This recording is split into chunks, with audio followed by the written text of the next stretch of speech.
parce que chez nous, il est déjà 17 heures. Très heureux de pouvoir être avec vous, même virtuellement, hein. Comme Jean-Paul l'a dit, on était là physiquement il y a 5 ans, en 2015. Le temps passe. Mais bon, là, finalement, on voit que les ressources de la technologie fonctionnent et permettent, je dirais, de transmettre des connaissances, d'interagir, sans être obligé de faire ces longs voyages. Finalement, c'est une solution qui est très, très écologique et très pratique. Et donc, avec Jean-Paul et d'autres membres du LMSF, on se met à votre disposition pour tout ce dont vous auriez besoin. Voilà. Donc, aujourd'hui, vous m'avez demandé de parler d'Alan Kardec, hein, le codificateur du spiritisme. Donc, je vais essayer d'expliquer un petit peu plus qui il était et puis tirer aussi quelques exemples de son œuvre qui sont particulièrement d'activité avec cet épisode de cette pandémie que nous souffrons tous à travers le monde. Voilà. Alors, son vrai nom, c'était, comme vous pouvez le voir, Denisard Hippolyte Léon Rivail. C'est ce qui a marqué sur son certificat de naissance que vous pouvez voir un peu plus bas, hein, qui est accessible sur l'état civil en ligne de la ville de Lyon. Il est né à Lyon, rue Sala, mais comme c'est marqué aussi dans l'acte, il n'a pas habité à Lyon, il habitait à Bourg-en-Bresse. C'est une petite ville qui est à peu près à mi-chemin entre Lyon et Genève. Et son père, à cette époque-là, il était à Paris. Voilà. Donc, pour savoir un peu sur ses parents, donc il y a voilà un petit arbre généalogique. Est-ce que vous le voyez? C'est bon? Oui, on le voit très bien. Très bien, ok. Donc, vous pouvez voir ici donc Hippolyte Léon Denisard Rivail. Vous voyez que j'ai interverti l'ordre des prénoms pour utiliser en fait l'ordre qu'il utilisait lui-même dans tous ses écrits et dans tous les documents qu'on a pu retrouver.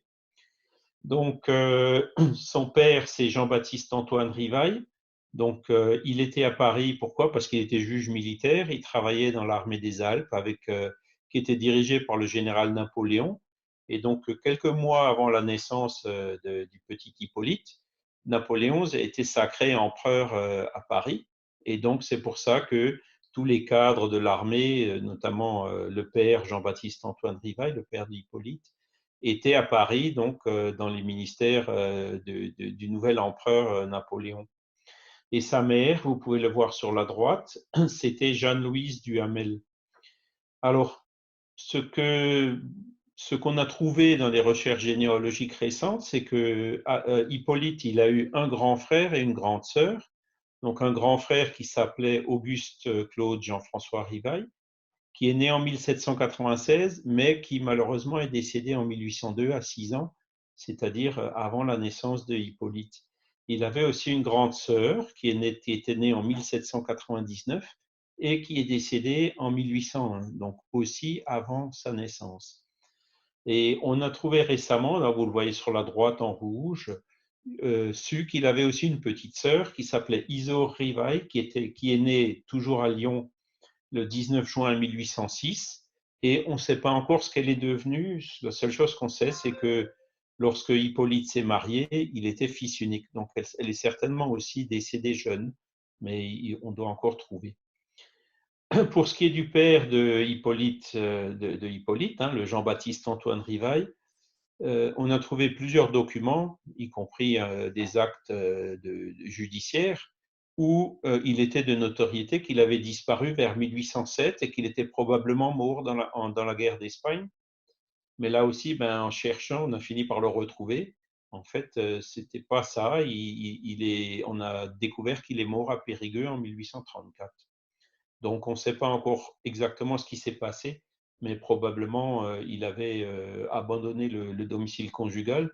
Ça veut dire que le petit Hippolyte, en fait, il avait plus de père à l'âge de 3 ans, hein, et donc il a été élevé par sa mère, Jeanne-Louise, par le frère de Jeanne-Louise, donc c'était son oncle qui s'appelait François Duhamel, et par la grand-mère maternelle qui s'appelait Marie-Charlotte Brochard.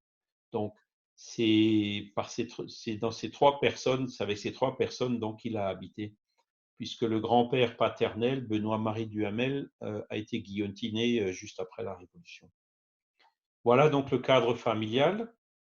Donc, si on continue, si vous voulez plus de détails sur cet épisode, on a fait un article dans la revue Spirit, dont vous voyez la couverture ici à l'écran, de deuxième trimestre 2014. Et une partie de cet article a été traduit en portugais dans la revue Reformador d'avril 2014.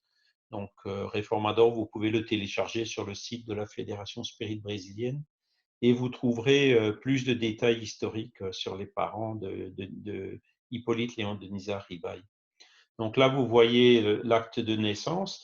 Donc aujourd'hui, avec les archives en ligne, on trouve pratiquement tout sans sortir de la maison. Donc si vous allez sur l'état civil de Lyon, si vous cherchez 1806, vous trouverez cet acte de cette petite sœur. Donc il parlait déjà de la Dordogne, vous voyez, c'est là où le père est en fait mort en 1834.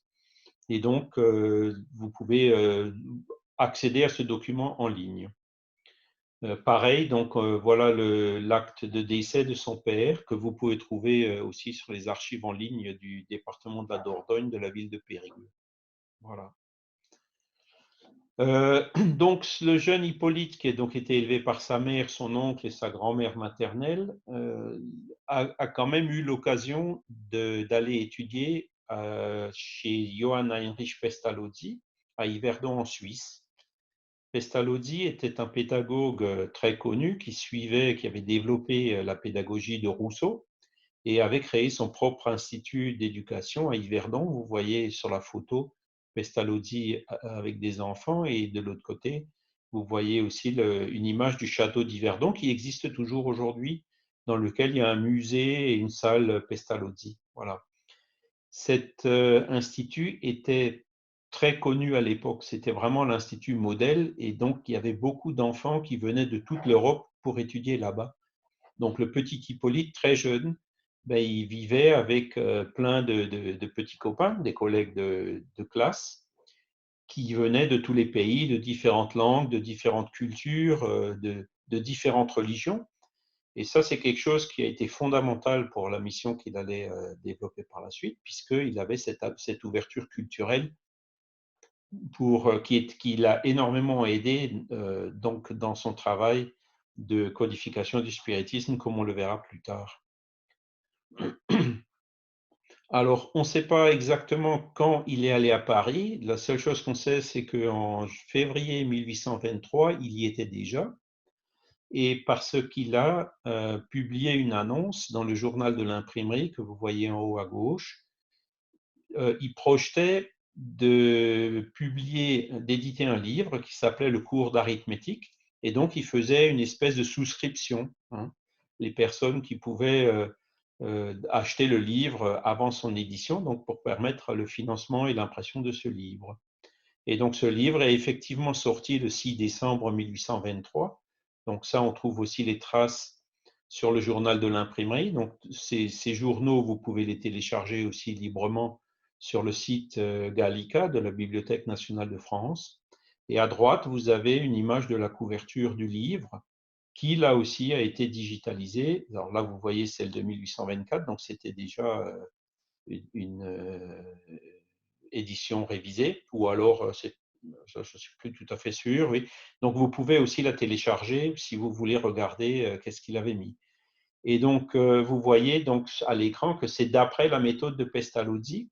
Et donc, ça nous a permis de confirmer que le jeune Rivail, quand il est sorti de l'école de Pestalozzi, donc 1823, vous voyez, il avait 18 ans, et quand le livre a été imprimé, il en avait 19. Il a développé ce travail de pédagogie de Pestalozzi avec des modifications. Donc, il avait déjà continué le développement de cette méthode pédagogique. Et donc, il s'était lancé dans l'édition de livres pédagogiques à Paris. Alors, si on continue, vous voyez que 2 années plus tard, donc le 6 août 1825, il a en fait ouvert une école du premier degré. Elle fonctionnait à l'adresse que vous voyez juste en dessous, 9 rue Richer à Paris. Et donc, il avait donc 21 ans. À 21 ans, il était devenu directeur d'école. Voilà. Et donc, il a mis en pratique cette pédagogie de Pestalozzi à Paris. À l'époque, le contexte était assez favorable, hein. Il y avait une liberté assez grande au niveau de l'éducation. En 1828, il a déménagé au 65 rue de Vaugirard parce qu'il y avait une croissance donc de cette école qui était devenue un institut. Il y avait plusieurs classes, plusieurs professeurs et qui a eu un deuxième degré de développement quand il a déménagé rue de Sèvres, où donc ça s'appelait l'Institut Rivail ou le lycée polymatique, où il enseignait donc plusieurs matières. Voilà. Et donc, en dessous, sur le slide, là, vous voyez les différentes périodes avec les adresses successives de Rivail. Donc, vous pouvez voir qu'il habitait rue de Sèvres, donc à l'Institut, jusqu'en 1841, puisqu'on a su aussi qu'en 1840, pour des raisons qui sont déjà mentionnées dans d'autres biographies, notamment celle de Zeus van Tuyl et Francisco Tizen, qui a été publiée au Brésil, mais dont il existe une traduction en français, pour des raisons financières, on est encore en train de faire des recherches là-dessus pour confirmer, il a cédé son institut à un dénommé Pilotet, qui a fini par le contrôler complètement. Voilà. Et donc, dans cette période, à partir de 1841, il a dû faire d'autres activités. Donc, il a continué toujours à écrire ses livres pédagogiques, hein, il en a publié plusieurs, mais il s'occupait aussi d'une banque des échanges, il avait d'autres activités donc pour survivre. Voilà. Et c'est aussi à cette époque où il a commencé à être membre de plusieurs sociétés savantes, hein, comme on le verra un peu plus tard.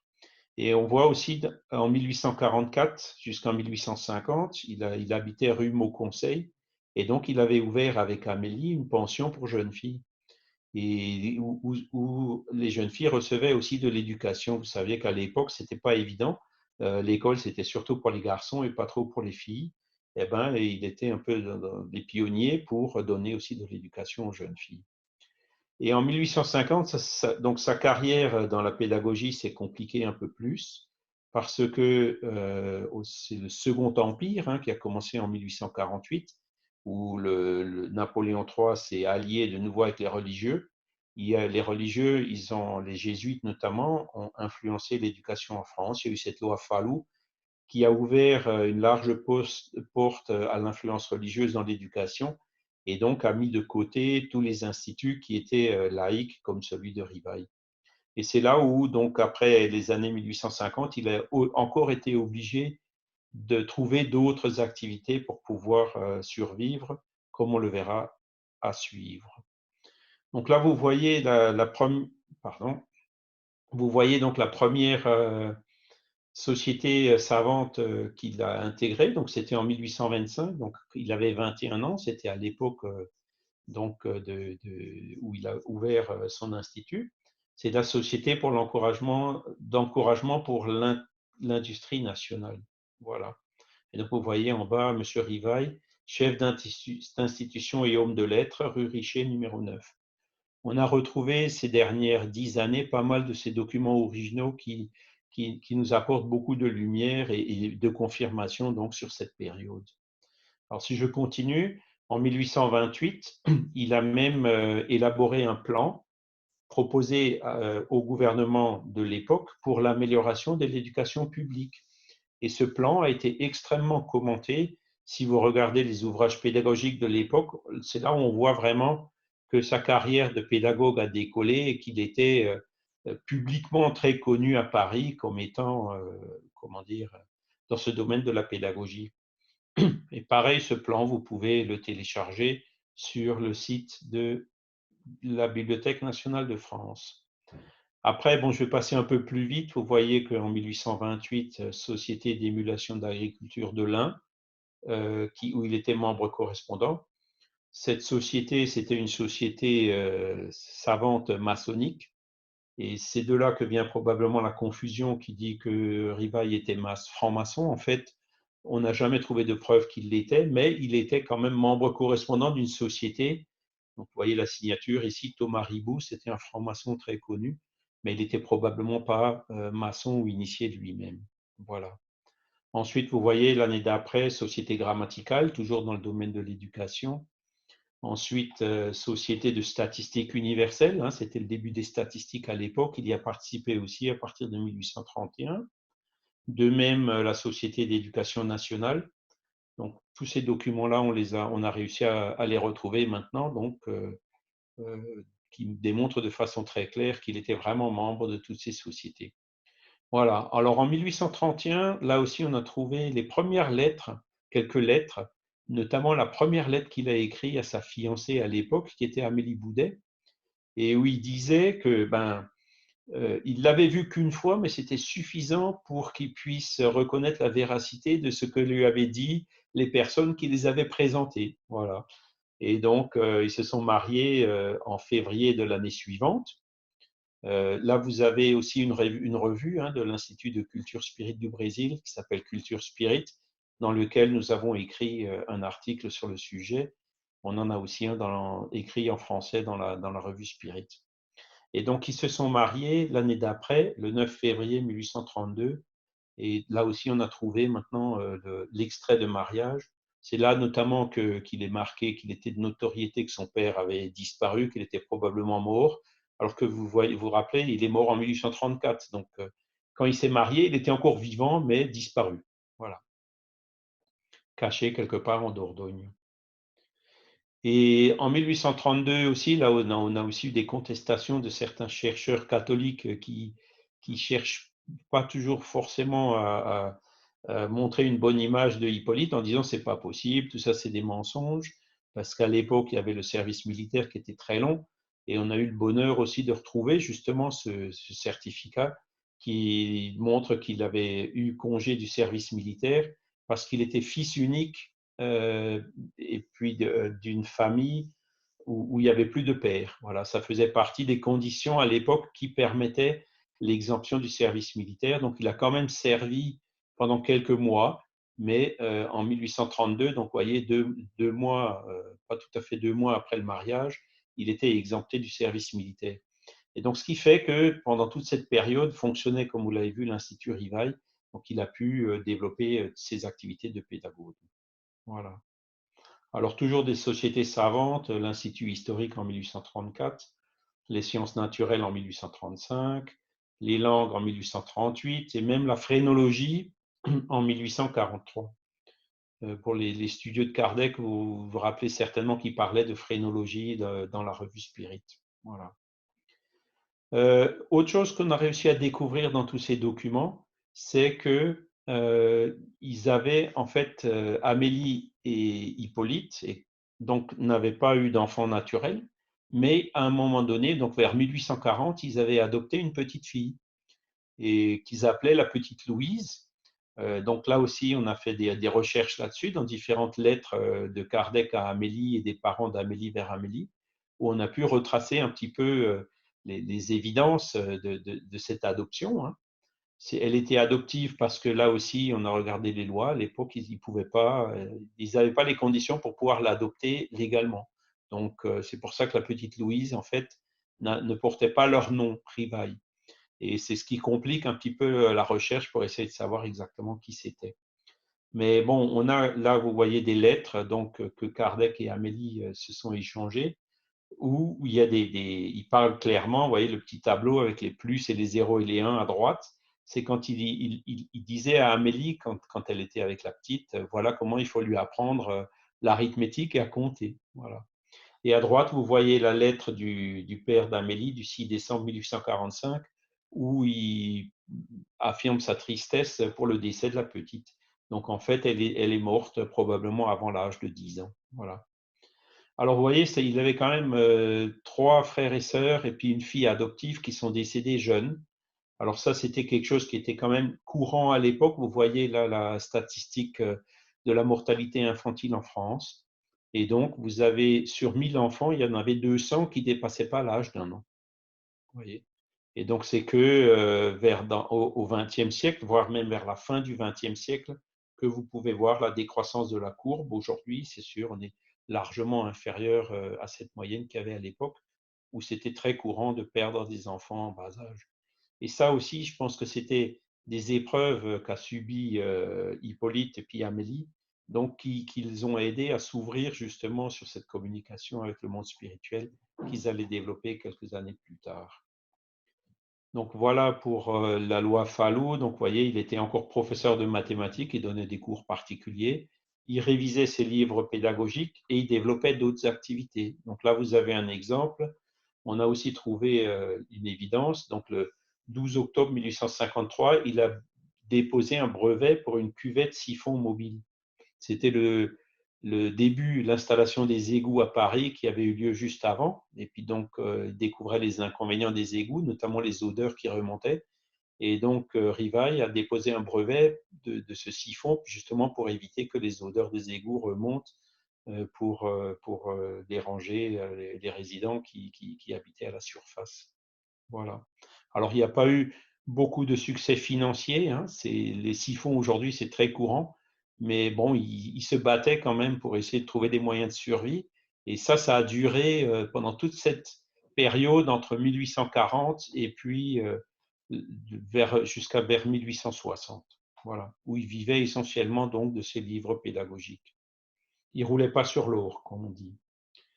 Voilà, et là, en novembre 1853, on a trouvé une autre lettre où il parle du théâtre. Donc, les biographies parlent aussi de théâtre. On est en train de faire des recherches là-dessus pour en savoir plus. Mais il a aussi effectivement été administrateur comptable de plusieurs théâtres à Paris, et y compris d'une librairie catholique d'ailleurs. Donc, voilà, c'était un peu, je ne veux pas dire des petits boulots, mais comme il ne pouvait pas, à cause de cette loi Fallou, exercer dans son art qui était la pédagogie, ben, il a toujours été obligé de se battre et de se débrouiller. Voilà. On a trouvé aussi l'acte. Alors, je n'ai pas trouvé encore l'acte de décès de sa maman, Jeanne-Louise. Hein. Elle est probablement décédée assez rapidement après le mariage, mais probablement pas à Paris. C'est pour ça qu'on a du mal à trouver, puisqu'on ne sait pas où elle est décédée, ni quand. Donc, c'est un petit peu chercher une aiguille dans une meule de foin, mais on finira quand même par trouver. Mais en cherchant, j'ai retrouvé l'acte de décès de son oncle, donc le fameux François Duhamel, qui n'avait pas l'air non plus d'être une personne très sérieuse, puisque on voit dans des lettres, il parlait de jeux, il parlait de casinos, de choses comme ça.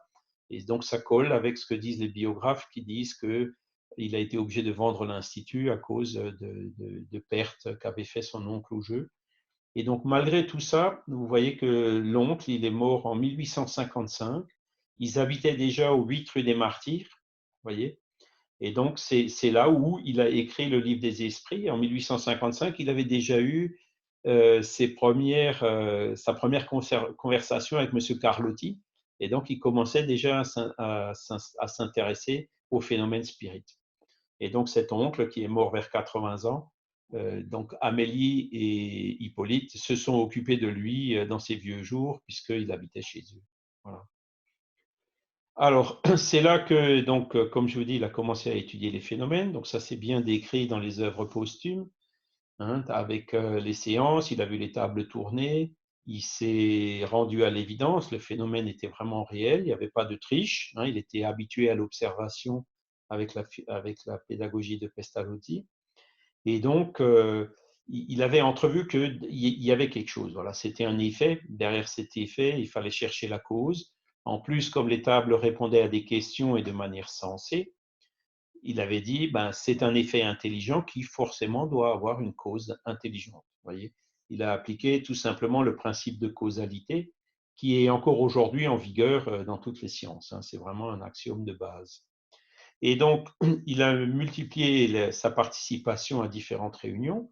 Il y avait plusieurs groupes sur Paris, notamment le groupe auquel participait Victorien Sardou, hein, qui est devenu un théâtrologue très fameux par après. Et donc, tous ces groupes-là, si vous voulez, avaient déjà réuni le long des années, avant même 1855, beaucoup de cahiers où ils avaient noté les questions qu'ils avaient posées, les réponses qu'ils avaient obtenues des esprits. Et quand ils ont vu le sérieux avec lequel Hippolyte Rivail avait vraiment embrassé la question, ils lui ont donné ses livres en lui disant, ben, écoute, regarde si tu arrives à synthétiser, à extraire quelque chose d'utile de toutes ces communications. Donc c'est là qu'il avait vu effectivement qu'il y avait tout un enseignement dans ces questions-réponses. Il les a triés, mis en ordre, il a vu qu'il y avait des contradictions, donc il a lui-même, à l'aide de plusieurs médiums, posé d'autres questions, obtenu de nouvelles réponses, il a recroisé tout ça, et jusqu'à obtenir, je dirais, un corps philosophique qu'il a publié donc le 18 avril 1857, donc c'était il y a un peu plus de 163 ans maintenant. Donc, première publication du livre des esprits avec 500 questions et une révision qui est venue 3 ans plus tard, en 1860, où il est passé à 1019 questions-réponses, donc c'est l'édition qu'on a encore aujourd'hui, où il a intégré tous les éléments qu'il a reçus entre-temps, y compris des lecteurs du livre dans le monde entier, qui faisaient aussi des expériences de leur côté, qui lui disaient, tiens, ben là, vous avez eu ça, nous, on a eu ça, on a eu la même chose, là, c'est confirmé, là, on a eu quelque chose de plus que ce que vous avez eu. Et donc, vous voyez, il a fait un énorme travail de compilation pour faire ce livre des esprits. Et comme son titre l'indique, c'est le livre des esprits, c'est-à-dire que la théorie, la philosophie spirit qu'il contient n'est pas l'auteur d'Hippolyte, mais que c'était ça découlait de l'enseignement des esprits qui venaient donc spontanément, enfin, répondre aux questions qu'on leur posait. Voilà. Alors, ce livre, je vous ai marqué ici, c'est un livre révolutionnaire. Alors, pourquoi il est révolutionnaire? C'est même pas encore tout à fait reconnu aujourd'hui, mais à force de creuser le sujet, quand on se replonge dans le contexte de l'époque, on peut comprendre un peu plus, un peu mieux pourquoi il a ce livre, quelle est surtout la portée de ce livre. Et notamment en 1858, il avait aussi commencé à publier la revue Spirit, hein, et le sous-titre c'était, donc le titre c'était Revue Spirit, le sous-titre c'était Revue d'études psychologiques. Aujourd'hui, beaucoup de gens nous disent, mais qu'est-ce que ça a à voir avec la psychologie, puisque le spiritisme n'a rien à voir avec la psychologie telle qu'on la connaît aujourd'hui. Alors, effectivement, c'est vrai.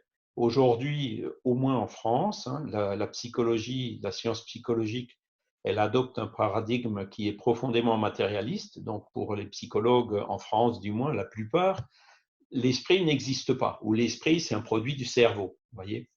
Donc, effectivement, on ne comprend pas pourquoi il avait utilisé cette expression, mais quand on se replonge dans le contexte de l'époque, et là, je dois souligner qu'il y a un livre qui m'a beaucoup aidé là-dessus, vous le voyez en haut à droite. Donc, c'est un livre qui a été publié au Brésil par Paulo Henrique de Figueiredo, qui s'appelle Autonomie, hein. Et donc, ce livre, il a fait une énorme recherche de la philosophie du début du 19e siècle, comme je vous le présente sur ce slide. Et de cette étude, avec donc citation à l'appui, on peut voir qu'après la Révolution française, hein, liberté, égalité, fraternité, la philosophie et la psychologie suivaient un paradigme qui était spiritualiste. Donc vous aviez des philosophes comme Maine de Biran et puis d'autres philosophes qui étaient aussi qui enseignaient la philosophie, notamment à l'école normale supérieure de Paris, hein, et plus tard Henri Bergson à la fin du 19e siècle. C'était donc des philosophes qui suivaient un paradigme spiritualiste. Et pareil, la psychologie à l'époque suivait aussi un paradigme spiritualiste. C'est-à-dire que la psychologie, c'est psycho, c'est âme, logie, c'est étude. Donc, vous voyez, le mot psychologie veut dire étude de l'âme, hein. Mais bien qu'après, l'âme, elle a été matérialisée, et puis c'est la situation un peu paradoxale où on se retrouve aujourd'hui. Et donc, il y avait un grand mouvement qui s'était développé dans les premières années du 19e siècle qui s'appelait le spiritualisme rationnel. Alors, excusez-moi, j'ai oublié d'avancer les slides. Voilà. Alors, ce spiritualisme rationnel, il avait pour fondement la liberté, hein. Ça venait, si vous voulez, c'était l'héritage de la Révolution française, hein, liberté, égalité, fraternité. Donc, cette notion de liberté, elle était très, très forte à l'époque, et d'ailleurs encore aujourd'hui. Il y a le libre arbitre, hein, donc contrairement au déterminisme ou au hasard, ou qu'on serait sujet aux réactions biochimiques qui se produisent dans notre corps.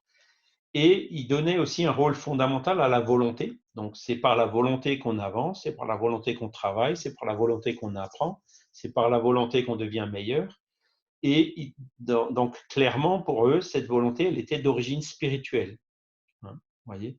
Donc, ça, c'est le contexte de la philosophie et de la psychologie à l'époque. Donc là, vous voyez, on comprend mieux pourquoi la revue Spirit avait pour sous-titre Revue d'études psychologiques. Cette philosophie enseignait aussi l'autonomie. Alors, l'autonomie, c'est un mot que vous connaissez bien. Et ce mot, en fait, il a un opposé qui s'appelle hétéronomie. Et l'hétéronomie, elle était séculaire à l'époque. Parce que l'hétéronomie, si vous voulez, c'est le contraire de l'autonomie. L'autonomie, c'est vous qui décidez ce que vous faites ou pas, où vous allez ou pas, ce que vous voulez croire ou pas. Alors que l'hétéronomie, c'était différent. On vous disait, c'est écrit dans les textes, vous devez le croire. Voyez, la Bible dit que, le pape dit que, le roi dit que, donc vous devez suivre ça, vous devez le croire. Voyez. Et donc cette autonomie aussi, c'était un héritage de la Révolution, hein, de cette conquête de la liberté, et donc notamment de la fin des monarchies et aussi de cette influence des religions traditionnelles. Voilà. Et quand on continue, donc pendant la période de la Restauration, donc Victor Cousin notamment enseignait donc cette philosophie et ce spiritualisme rationnel à l'école normale de Paris. Mais vous savez qu'après la Révolution en France, il y a eu 7 ou 8 régimes différents en à peu près un siècle. Là, on est passé je dirais, d'un régime un peu anarchique post-révolutionnaire donc à l'empire de Napoléon. Ensuite, on est revenu à la Restauration, où il y a les frères de Louis XVI qui étaient revenus, donc entre 1815 et 1830, qui s'étaient de nouveau alliés à la religion. Ensuite, il y a eu d'autres révolutions en 1848 notamment, pour se défaire de cette monarchie. Et puis, il y a le Second Empire qui est venu juste après, en 1852. Donc, il y a eu ces oscillations. Et donc, à chaque fois, quand il y a eu ces monarchies et donc le Second Empire, il y a eu de nouveau cette alliance avec l'Église. Donc, vous avez vu la loi Fallou tout à l'heure. Et donc, cette Église et aussi les monarques ont combattu le spiritualisme rationnel parce qu'ils voyaient d'un mauvais œil cette liberté, cette autonomie. Ils voulaient continuer à dominer le peuple comme ils l'avaient fait pendant des siècles. Et ce qui s'est passé à ce moment-là, c'est que bon, comment dire, la révolution, le siècle des Lumières était déjà là. Et en adoptant ces attitudes irrationnelles et en combattant justement le spiritualisme rationnel, ils ont ouvert une voie royale, entre guillemets, au positivisme et au scientisme. Donc les scientifiques hein, qui démontraient toutes ces inanités et qui ont adopté à l'époque un paradigme matérialiste qu'on a toujours en cours aujourd'hui, 150 ans plus tard. Oui. Donc là, on peut comprendre comment ça se fait qu'aujourd'hui, la science, entre guillemets, officielle, a un paradigme matérialiste. Alors, j'y reviendrai à la fin, on va en reparler, c'est un petit peu en train de changer. Donc, ça, c'est le contexte dans lequel ce livre des esprits a été écrit. Et donc, pourquoi il est révolutionnaire? Parce que, en fait, dans ce livre, Kardec a apporté une base factuelle au spiritualisme rationnel. C'est-à-dire, il y avait toute la phénoménologie médiumnique, toute l'observation, toute cette philosophie que les esprits avaient donnée dans le livre des esprits, toute cette cohérence rationnelle, vous voyez, qui n'était pas seulement des recherches basées sur l'introspection comme faisait Mende Biran, Cousin et autres, mais où les esprits intervenaient directement par l'intermédiaire des médiums. Voilà. Donc voilà en quoi ce livre est révolutionnaire et voilà aussi pourquoi aujourd'hui on est encore coincé dans le matérialisme et que cet aspect de livre des esprits n'est pas encore compris. Voilà. Alors je continue. Pareil, Allan Kardec ne s'est pas limité à démontrer de façon répétitive l'authenticité du phénomène. Hein. Vous voyez encore aujourd'hui des parapsychologues ou autres qui cherchent à redémontrer que la télépathie fonctionne, les protocoles de Ganzfeld, etc. Donc Kardec, il avait vu les tables bouger, il avait vu qu'il n'y avait pas de triche, il avait vu qu'il y avait effectivement des réponses qui dépassaient les capacités de tous les présents. Donc il n'a pas cherché à redémontrer 36 fois le phénomène. Il a continué, il en a tiré les conclusions philosophiques et morales, hein, puisque l'esprit existe, bon, bah, c'est bien, mais d'où il vient? Il est créé en même temps que le corps, ah ben non, il existait avant, bon, bah, il se réincarne, bon, vous voyez, donc c'est de fil en aiguille par le raisonnement qu'il a réussi à établir, à codifier, comme on dit, cette philosophie, hein, qui était encore une fois pas sa conception personnelle, mais l'enseignement des esprits. Puisque lui-même, au début, il a eu du mal à croire à la réincarnation. Pour nous, occidentaux, c'est parfois un petit peu difficile. Je suis aussi passé par là. Pour les orientaux, en principe, c'est un peu plus facile. Mais bon, tout ça, ça change. Et donc, il est allé plus loin, il en a tiré donc toutes les conséquences.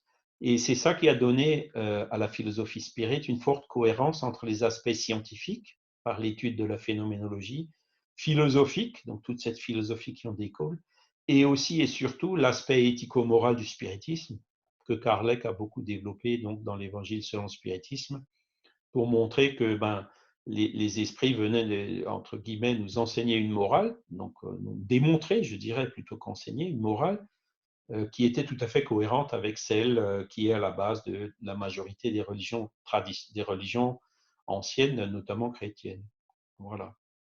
Alors, pour ce qui est du livre des esprits, je vais vous donner un exemple qui correspond bien à l'actualité. Donc, alors, c'est des lois morales, pardon, il y a une petite erreur. Donc, dans le livre troisième du livre des esprits, il y a un chapitre 6, c'est la loi de destruction. Et on parle de fléau destructeur. Alors, vous voyez que cette pandémie, on est en plein là-dedans. Il y a déjà plus de 300 000 personnes qui ont succombé. Dans la région où j'habite, il y en a énormément, y compris des personnes très proches. Ma mère, ma voisine, sont décédées du fléau. Alors, comment est-ce que, en tant que spirit, on peut comprendre ça? Qu'est-ce que cette philosophie du livre qui est dans le livre des esprits nous apporte? Et quand vous regardez la question 737, Kardec a clairement demandé dans quel but Dieu frappe-t-il l'humanité par des fléaux destructeurs? Donc là, vous voyez, il dit Dieu parce que ça peut être des inondations, des tremblements de terre, c'est des choses où, je dirais, l'homme a peu d'influence, même si pour ce virus, on peut se demander est-ce que c'est un accident, est-ce que c'est la promiscuité avec les animaux, bref. En tout cas, il y a plein de gens qui attrapent le virus alors qu'ils n'avaient rien à voir avec ça, donc c'est vraiment un des fléaux destructeurs. Et la réponse des esprits, elle est très claire. C'est pour faire avancer l'humanité plus vite. N'avons-nous pas dit que la destruction est nécessaire à la régénération morale des esprits, qui puisent dans chaque nouvelle existence un nouveau degré de perfection? Il faut voir la fin pour en apprécier les moyens. Les résultats, pardon. Vous ne les jugez qu'à votre point de vue personnel et vous les appelez fléaux à cause du préjudice qu'ils vous occasionnent. Mais ces bouleversements sont souvent nécessaires pour faire arriver plus promptement un ordre de choses meilleur, et en quelques années, ce qui eût exigé bien des siècles.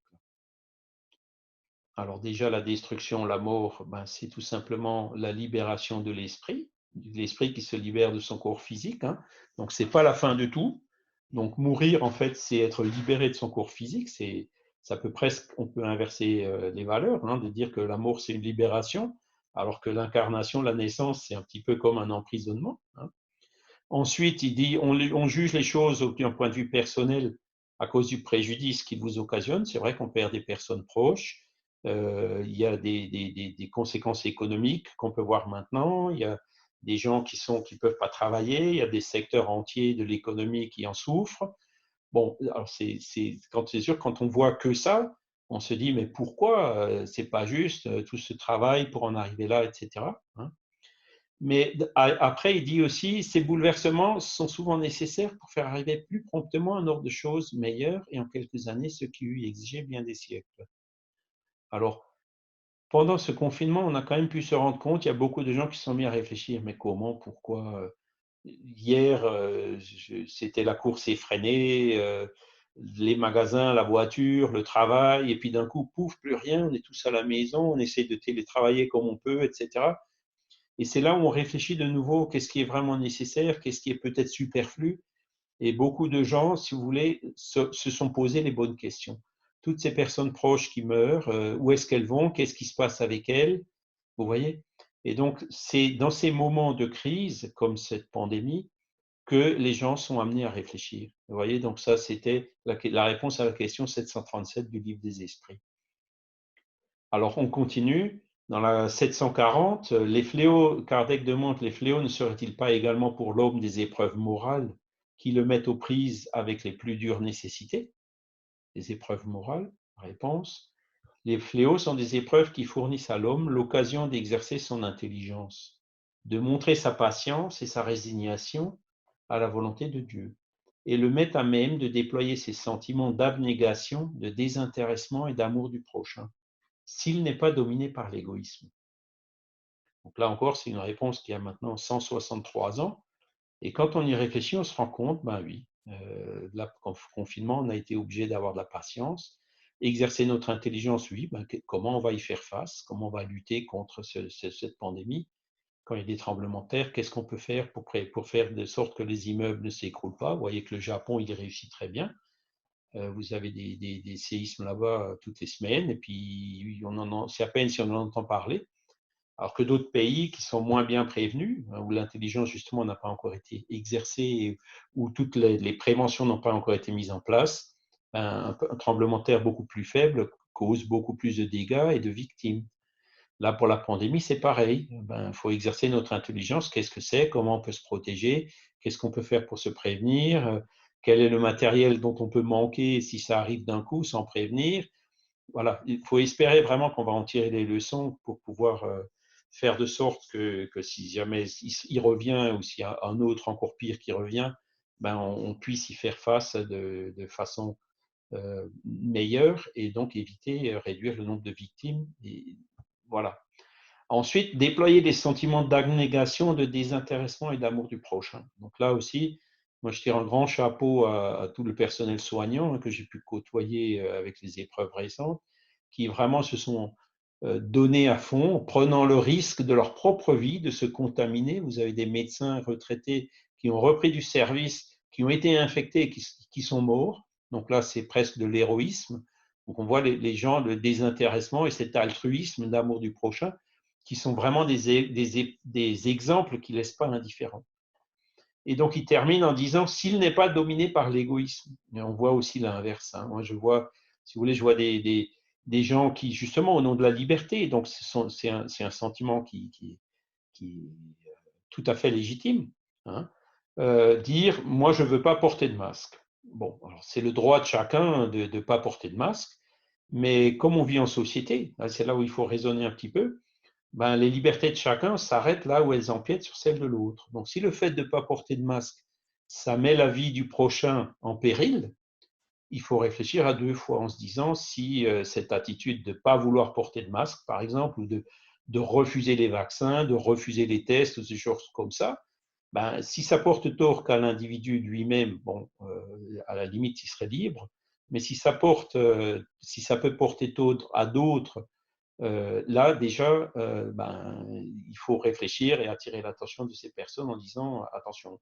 ça ne concerne pas que vous, on vit en société, c'est tout un phénomène de société, donc votre liberté ne peut pas empiéter sur celle des autres. Voyez. Donc, comment toutes ces épreuves, aidées par cette philosophie que nous a laissée Alain Kardec, peut nous donner des ressources pour mieux faire face à cette difficulté qui est cette pandémie. Alors, j'accélère un petit peu.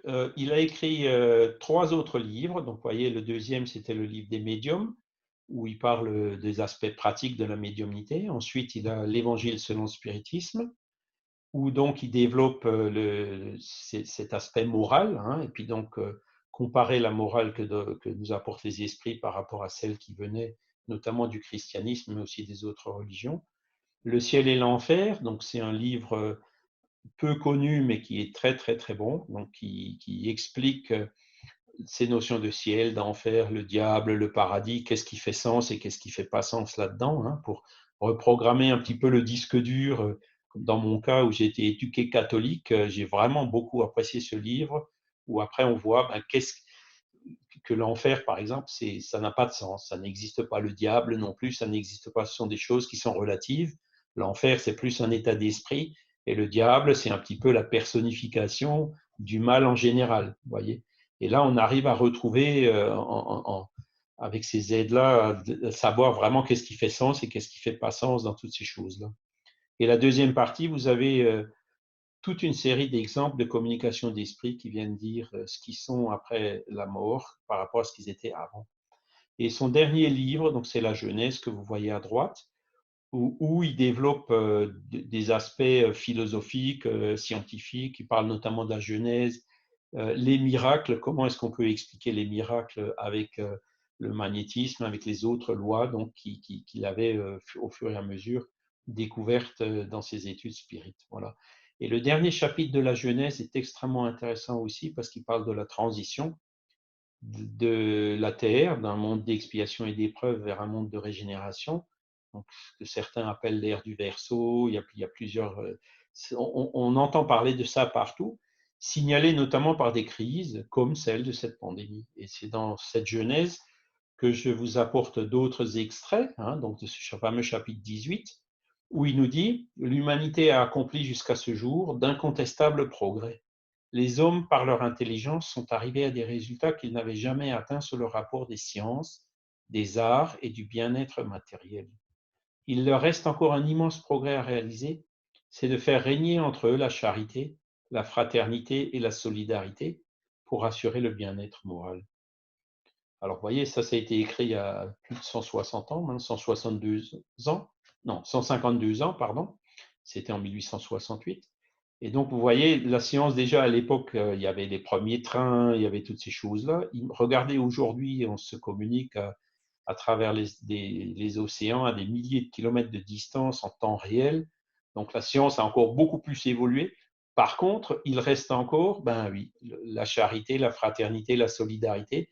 Il y a encore du travail à faire. Il y a encore beaucoup de gens qui n'ont pas le minimum pour manger, qui n'ont pas le minimum nécessaire. Il y a beaucoup de pays dans lesquels règne l'égoïsme, où il y a des guerres, des rivalités, etc., avec beaucoup de victimes. Et c'est là où on voit que on en est toujours encore là, 150 ans plus tard. On est toujours encore dans cette situation-là. Et là encore, le Covid doit nous permettre de réfléchir et de dire, bon, maintenant ça suffit, on ne peut pas continuer avec ces systèmes de société. Il faut vraiment, si on veut donc travailler à cette amélioration, sa fraternité, plus de solidarité, faire de sorte que on utilise cette science non seulement pour le bien-être matériel, mais aussi pour que chacun puisse avoir un minimum de dignité, puisse vivre, et puis pour faire arrêter toutes ces guerres. Voilà. Alors, il continue dans le même livre. Plus on avance, plus on sent ce qui manque, sans cependant pouvoir encore le définir clairement. C'est l'effet du travail intime qui s'opère pour la régénération. On a des désirs, des aspirations qui sont comme le pressentiment d'un état meilleur. Mais un changement aussi radical que celui qui s'élabore ne peut s'accomplir sans commotion. Il y a lutte inévitable entre les idées. De ce conflit naîtront forcément des perturbations temporaires jusqu'à ce que le terrain soit déblayé et l'équilibre rétabli. C'est donc de la lutte des idées que surgiront les graves événements annoncés. Aujourd'hui, ce ne sont plus les entrailles du globe qui s'agitent, ce sont celles de l'humanité. Et donc là, il illustre bien ce changement sociétal qui est petit à petit en train de se produire, qui avait certainement déjà commencé à son époque, qui continue encore aujourd'hui. Et pour le 21e siècle, André Malraux disait, il sera spiritualiste ou ne sera pas. On est de plus en plus en train de se rendre compte que si on veut vraiment le bonheur sur la terre, si on ne veut pas être obligé d'avoir peur de son voisin ou autre, ce sont justement ces idées de solidarité et de fraternité qu'il faut qu'on développe. Alors, il s'est désincarné le 31 mars 1869, donc là aussi, ça fait 151 ans. On n'a pas pu aller commémorer au Père Lachaise cette année parce que à cause du confinement, donc parce que chaque année, on y va au Dolmen pour faire une petite cérémonie et l'après-midi faire une petite journée de conférence sur Paris. Voilà. Alors je continue. Donc là aussi, dans le livre des esprits, Kardec avait demandé de quelle manière le spiritisme peut-il contribuer au progrès. Et la réponse des esprits, j'ai même souligné au début, vous voyez, en détruisant le matérialisme. Parce que c'est le matérialisme qui est une des plaies de la société. Et en détruisant le matérialisme, il fait comprendre aux hommes où est leur véritable intérêt. La vie future n'étant plus voilée par le doute, l'homme comprendra mieux qu'il peut assurer son avenir par le présent. En détruisant les préjugés de sectes, de castes et de couleurs, il apprend aux hommes la grande solidarité qui doit les unir comme des frères. Parce que pour le matérialiste qui croit qu'à la mort tout est fini, qu'on le met dans une boîte et il n'y aura plus rien, le raisonnement logique induit, dans ce cas-là, il faut que j'en profite un maximum pendant que je suis ici. quitte à passer par-dessus les autres, à ne pas respecter mon prochain. Mais quand on a un point de vue spiritualiste, ça change. Hein. On se rend compte que les valeurs matérielles, elles sont temporaires, elles existent que dans cette vie. On sait qu'on a 100%, enfin tout le monde, même les matérialistes, savent qu'on a 100% de probabilité de mourir un jour. Et donc la vraie question, c'est qu'est-ce qui arrive après? Et comme le spiritualisme rationnel, et donc Kardec, le spiritisme, apporte maintenant des preuves, des éléments positifs sur le fait que l'esprit survit, en interrogeant les esprits, ce qui est sûr aussi pour tout le monde, c'est que tout ce qui est matériel, on le laisse sur Terre, même notre corps physique. L'argent, les maisons, les voitures, tout ça, ça reste ici, on ne l'emmène pas. Hein.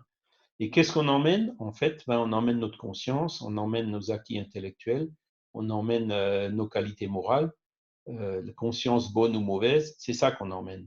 Donc, quelles sont les valeurs temporaires? Ce sont les valeurs matérielles. Quelles sont les valeurs immortelles? Ce sont les valeurs morales. Voyez. Et donc, c'est là où on voit, on comprend où est notre véritable intérêt. Notre véritable intérêt, c'est pas d'amasser des richesses que de toute façon on va être obligé de laisser là. C'est de travailler justement à notre amélioration, à notre éducation, à développer notre bonté, notre humilité, notre charité. Parce que c'est ça qu'on gardera avec nous et c'est ça qu'on emmènera donc dans notre immortalité. Voilà. Et donc, au niveau des couleurs, des races et tout ça, ce sont là aussi les mêmes esprits qui se réincarnent partout, hein, riches, pauvres, blancs, noirs, quelle que soit la couleur. Et donc ça aussi, ça développe très fort dans les personnes spiritualistes ces sentiments de solidarité, d'altruisme et de charité. Voilà. Alors ça bouge, vous voyez que, alors c'est en allemand, il y a une enquête qui a été faite en Allemagne, 2 tiers des Allemands sont spiritualistes, croient que la vie continue après la mort. Donc les matérialistes, vous voyez, sont plus qu'un tiers, ils sont déjà minoritaires. Et à droite, vous voyez que dans les Français, se rappeler d'une vie antérieure, il y en a 42% qui y croient. Donc 42% des Français sont non seulement spiritualistes, mais en plus ils croient en la réincarnation. Voyez. Donc on a vraiment, là on sent que ce renouveau il arrive, et donc c'est pour ça qu'on intensifie la divulgation de cette philosophie spirit qui apporte une base logique, une base rationnelle à toutes ces choses. Parce que, et puis bien évidemment, parmi les 2 tiers de spiritualistes, il y en a beaucoup encore qui croient en l'enfer éternel, au paradis, la droite de Dieu, etc.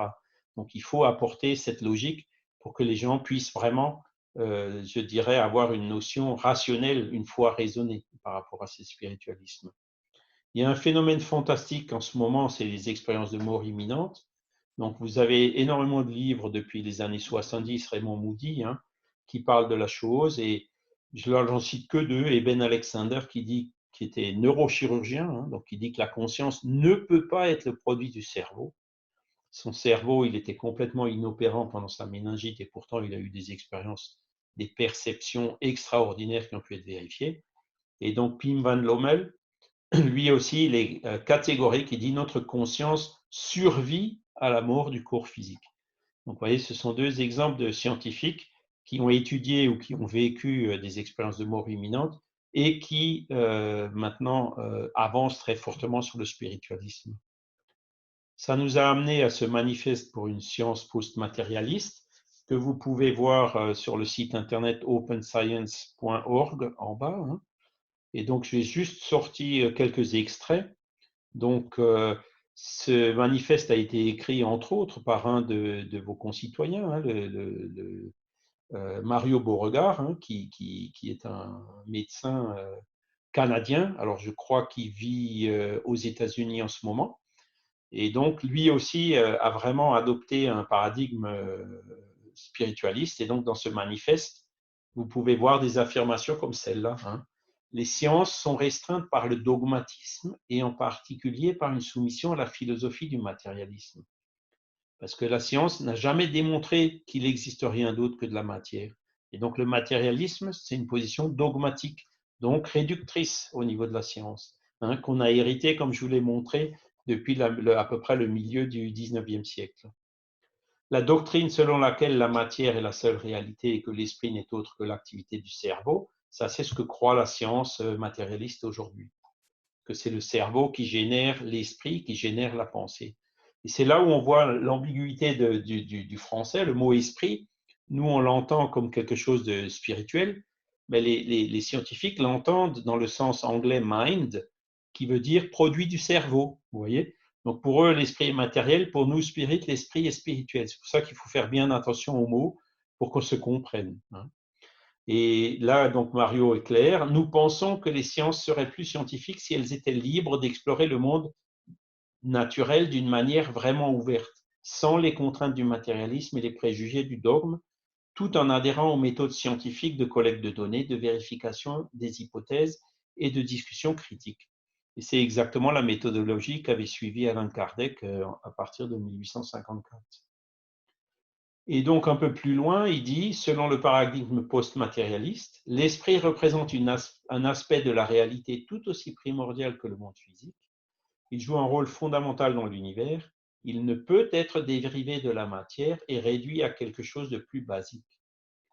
Il existe une interconnexion profonde entre l'esprit et le monde physique. Donc là, il entendait déjà l'esprit dans le sens spiritualiste.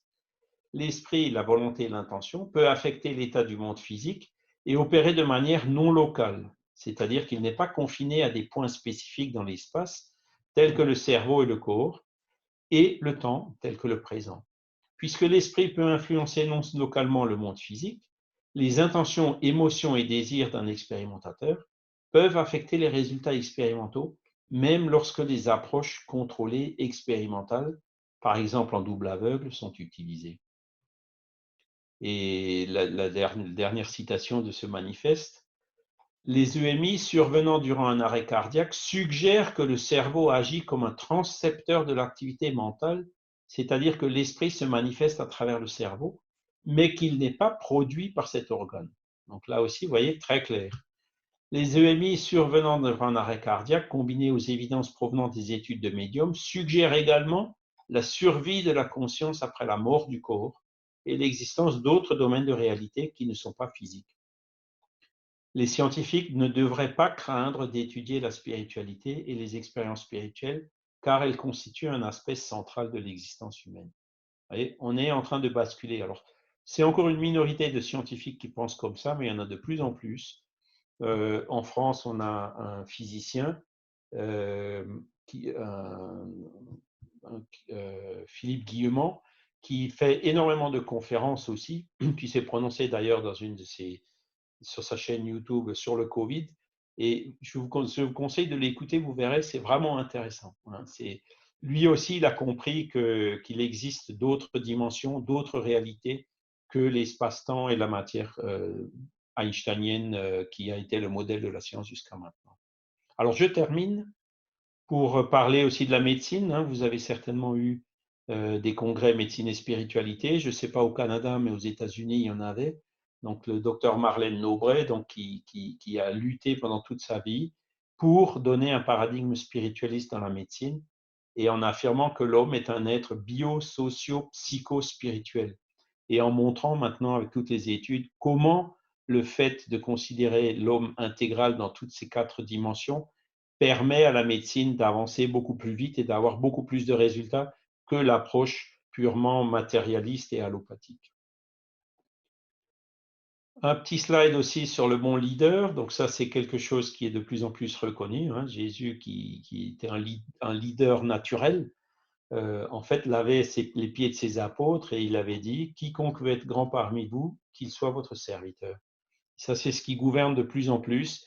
Ça fait partie de ces choses que l'humanité est en train de comprendre en ce moment, que le leader, ce n'est pas celui qui est sur son piédestal en train de donner des ordres à ses équipes qui sont loin de lui, mais celui qui est avec ses équipes et qui travaille avec elles et qui donc arrive à les motiver et à faire beaucoup plus de résultats. Et le mouvement Spirit, il fonctionne comme ça aussi. Le mouvement Spirit francophone, il est là pour vous servir, il n'est pas là pour vous commander ou vous imposer quoi que ce soit. Je termine avec la foi raisonnée. Il n'y a de foi inébranlable que celle qui peut regarder la raison face à tous les âges de l'humanité. Et je vous remercie pour votre attention. Voilà. Alors, si on a encore le temps, on est là à votre disposition pour répondre aux questions. Et si jamais vous voulez nous poser des questions, vous voyez, vous avez le mail ici, info@lmsf.org. N'hésitez pas à nous poser toutes les questions que vous voudrez, même après coup. on se fera un plaisir de vous y répondre. Merci à tous pour votre attention.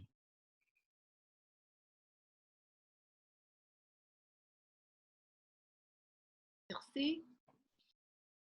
Merci beaucoup. Juste Merci beaucoup. Nous avons une question de Claude Saint-Pierre. Claude, tu peux Oui, j'ai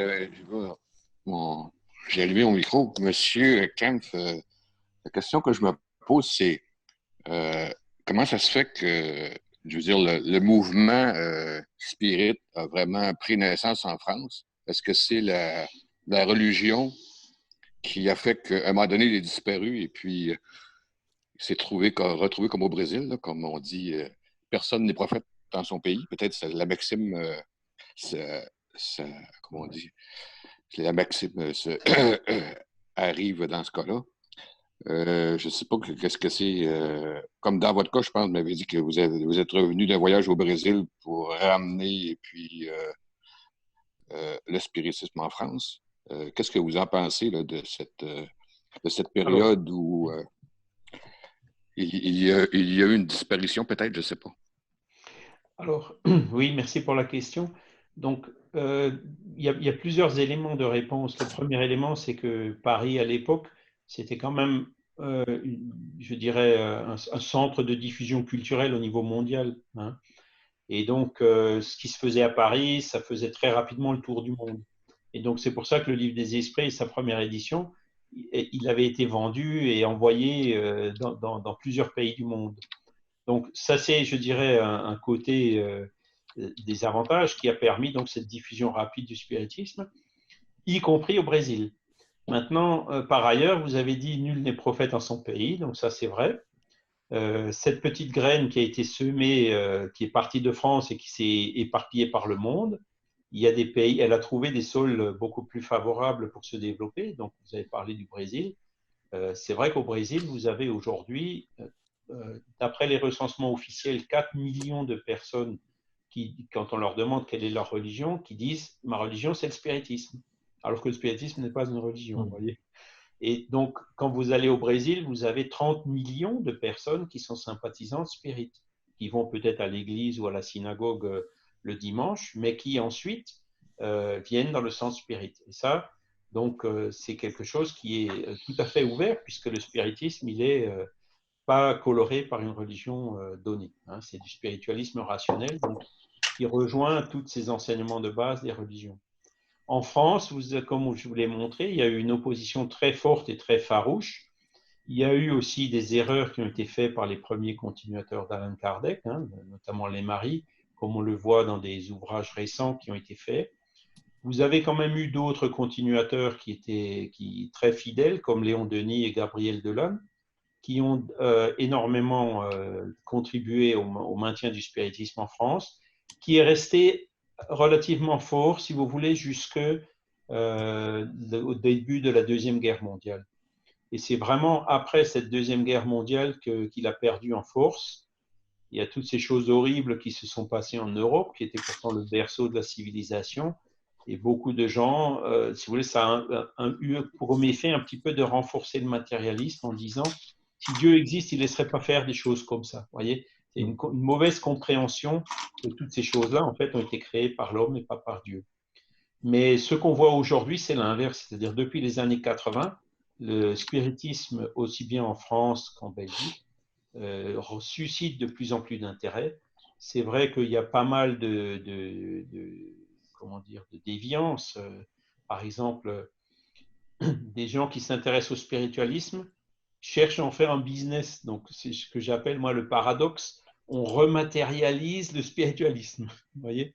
Et donc, tous ces médiums vénaux, qui font ça par pur intérêt, sans but altruiste, portent aussi pas mal de tort à l'idée. Mais envers et contre tout, il y a quand même, quand on va dans des salons où on voit des médiums, mais aussi des gens qui viennent et qui cherchent honnêtement, le retour des gens qui disent ce que vous faites, c'est très bien, maintenant on comprend mieux, on comprend pourquoi on a été abusé par d'autres, etc. Donc, je ne veux pas dire que tous les médiums qui font payer sont malhonnêtes, mais la plupart, c'est quand même le cas. Et aujourd'hui, on arrive vraiment à une conception beaucoup plus forte et beaucoup plus sérieuse.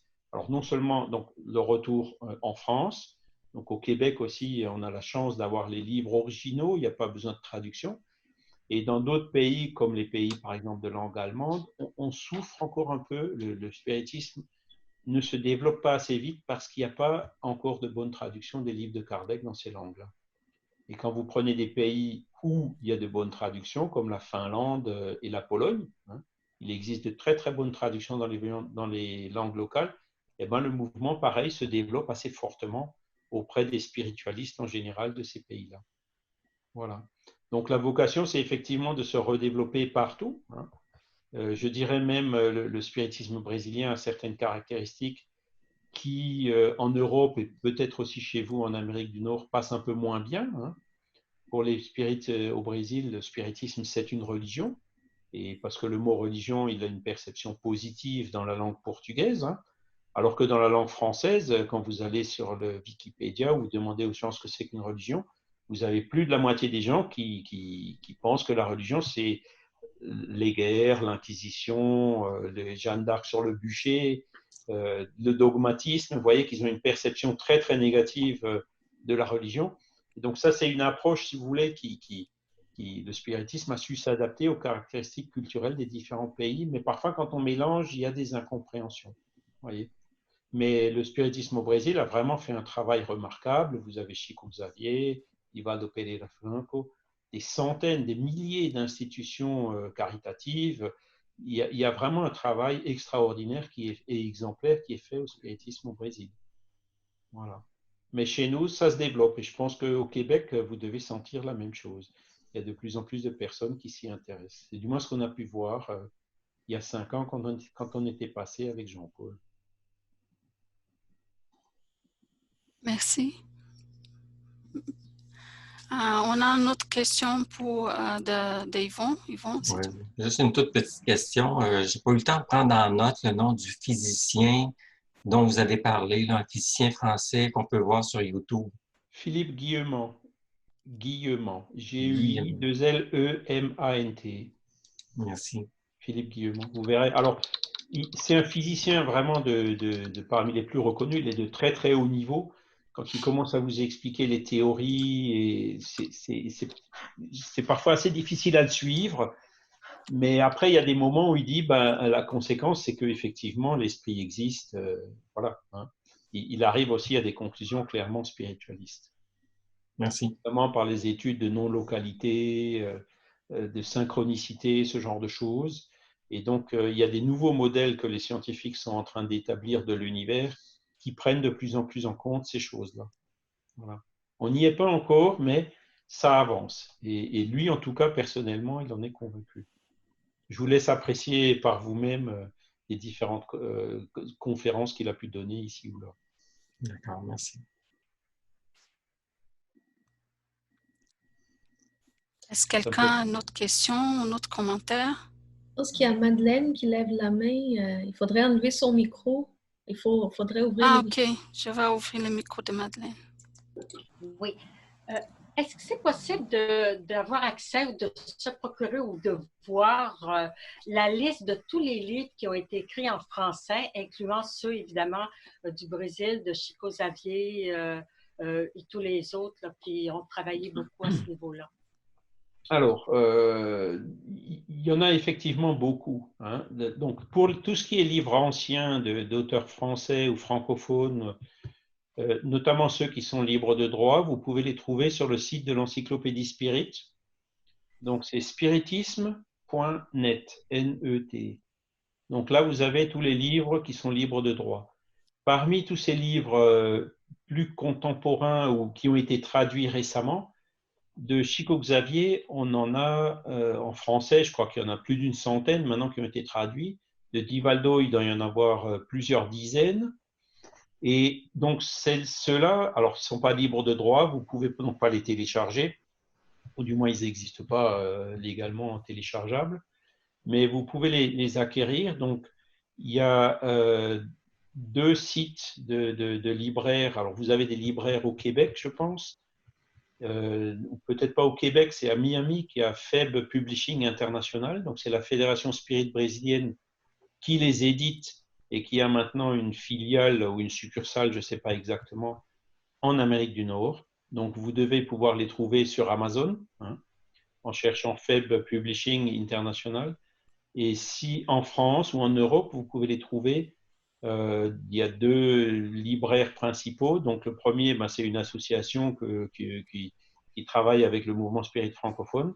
Ça, le site s'appelle assokardec.fr. Donc, asso, A2SO, Kardec, collé, hein, .fr. Et l'autre librairie, c'est une librairie commerciale qui s'appelle Librairie Filmant. Donc, vous cherchez PHILMAN. Donc, vous trouverez son site internet qui est en France aussi. Et donc là, vous verrez tous les livres qui sont actuellement disponibles et commercialisables. Et commercialisés. Voilà. Merci infiniment. Je vous en prie. Il y a aussi des livres de Marlène Nobré. Il y a des livres, on commence à avoir, pas seulement Chico Xavier, il y a, comme je vous ai dit, Divaldo, vous avez les livres aussi d'autres auteurs, comme Raoul Teixeira, qui sont traduits aussi en français et qui sont petit à petit édités. Voilà. Raoul, comment? Raoul Teixeira. Donc, c'est un conférencier qui était très connu. Il a malheureusement fait un AVC aux États-Unis il y a quelques années. Donc, il ne donne plus de conférences, mais il avait écrit beaucoup de livres qui font partie de cette littérature médiumnique brésilienne qui est intéressante. Auriez-vous l'obligeance d'appeler son nom de famille, s'il vous plaît? Alors, T-E-I-X-E-I-R-A, Teixeira. Et Raoul, R-A-U-L. Voilà. Oui, parfait. Il a une institution caritative à côté de la ville de Niterói, près de Rio de Janeiro, au Brésil. OK. Merci infiniment. Je vous en prie. Et si vous voulez, pour tout ce qui est livre, là aussi, c'est un grand travail que fait le mouvement spirit francophone. Bon, on collabore avec la FEB, on collabore avec tout le monde, notamment pour faire la relecture, parce que les premières traductions qui sont venues, elles n'étaient pas toujours très bonnes. Donc, on a tout un ensemble de relecteurs. Donc, on peut vous envoyer, nous aussi, d'autres listes. Je ne sais pas si on a déjà fait une liste complète, mais en rassemblant différents éléments, on peut aussi établir une liste. Et je pense que votre question nous attire mon attention. Il faut qu'on le fasse maintenant et qu'on le mette sur le site du LMSF. Donc, vous aurez une liste de tous les livres qui existent, non seulement les livres français, mais aussi les livres qui ont eu des traductions dans les dernières décennies. Parfait. Donc, ce sera sur quel site déjà? Alors, c'est assokardec.fr. Assokardec.fr, oui, d'accord. Voilà. Et puis l'autre, c'est les éditions Filmant. Enfin. PHILMAN. Voilà. Alors, au Québec, vous avez une maison d'édition aussi qui s'appelle Mortagne. Oui. Et je pense qu'ils ont quelques livres de Kardec seulement. Oh, Sinon, les livres de Kardec, je crois qu'il y a plusieurs groupes qui en ont fait maintenant, hein, sur le Québec. Mais je pense que les éditions de Mortagne n'existent plus.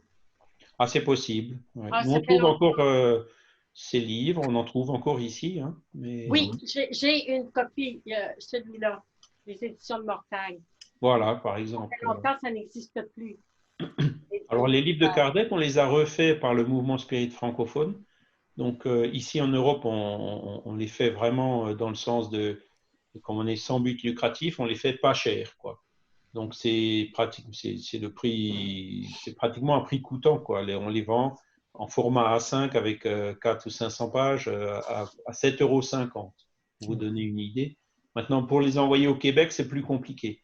Donc, ce serait plus simple peut-être de les imprimer sur place, comme certains groupes ont commencé à le faire. Hein, qu'en 2005, j'ai vu qu'il y avait plusieurs groupes qui imprimaient déjà les livres de Kardec en français localement. Vous parlez des 5 principaux livres. Voilà, c'est ça. Ah, je les ai tous. Correct. Voilà. C'est bon. Alors, nous, on peut vous fournir les fichiers. Par exemple, si vous voulez des livres de Léon Denis, vous voulez les imprimer. Nous, on a les Word, on a des PDF, tout ça. Donc, après, vous n'avez plus qu'à les imprimer. Oui. Et pour faire ça, il faut que je communique avec l'association Kardec, puis je présente ma demande. Ou écrivez-nous sur le mail que vous voyez à l'écran, là, Mouvement Spirit Francophone, vous voyez, c'est info@lmsf.org. Et puis, vous nous écrivez, et puis on vous posez la question, on vous répondra de façon précise en vous mettant les liens et tout. OK, merci. Je vous en prie. Je pense qu'il y a des questions sur le chat, Julia. Oui, je vais juste vérifier. On peut aussi... Il y a Chiaradia qui a demandé, vous avez mentionné 2 livres, Consciousness Beyond Life, and the other one, I didn't get the name. Can you type them here, please? Les 2 livres. Voilà.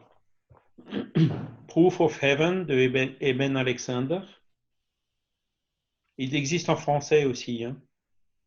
Et puis le deuxième, c'est Consciousness Beyond Life de Pim van Lommel. Donc, Eben Alexander, il est des États-Unis, Pim van Lommel, il est des Pays-Bas. Mais ces 2 livres existent traduits en français. Ouais. Il y a vous les trouverez assez facilement, je pense. Et vous avez aussi les livres, j'ai parlé de Mario Beauregard, il a aussi écrit des ouvrages en français.